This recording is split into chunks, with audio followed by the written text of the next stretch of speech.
বলতেছিলাম, ইব্রাহিম পয়গম্বর আবার বলতেছে, ভাই আমাকে আরো একবার আল্লাহর নামটি শোনাও। তিনি আবার ডাক দিলেন, আল্লাহ কারীম,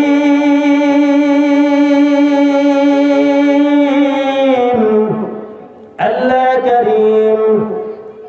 নামটা সম্ভব না? আল্লাহ নামটা সম্ভব না? এটা বলার সাথে সাথে বলতেছে, এবার আমি দ্বিতীয়বারে তোমাকে আল্লাহর নামটা শুনলাম, এবার আমাকে কি দিবা? দেখেন মুমিনদের বৈশিষ্ট্য, আল্লাহর নামটি শোনার সাথে সাথে তার ছাগলের অর্ধেক অংশ তিনি আল্লাহর রাস্তায় ব্যয় করে দিলেন। আবার বলতেছে, ভাই আবার আল্লাহর নামটি আমাকে শোনাও। তিনি আবার ডাক দিলেন, আল্লাহ কারীম, আল্লাহ কারীম বলে ডাক দিলেন। বলে, ও ইব্রাহিম এবার আমাকে কি দিবা?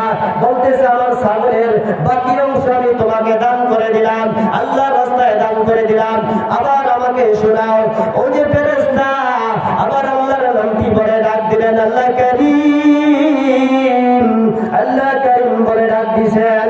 এবার ইব্রাহিম পয়গম্বর যখন চোখের পানি ছেড়ে দিলেন, আল্লাহর নামটি শোনার সাথে সাথে, ভাই আজ আমার কেন অন্তর নরম হয় না? আজ আমার কেন মন নরম হয় না? কোরআন তেলাওয়াত আমার কাছে চলবে, আমার সামনে কোরআন তেলাওয়াত চলবে, আল্লাহর নাম ঘোষণা করা হবে, হাদিসের কথা বলা হবে, এইভাবে দিনেই যখন কথা বলা হবে, কেন আপনার আমার মন নরম হয় না? আজ আপনার আমার মনটা ফাতর হয়ে গেছে।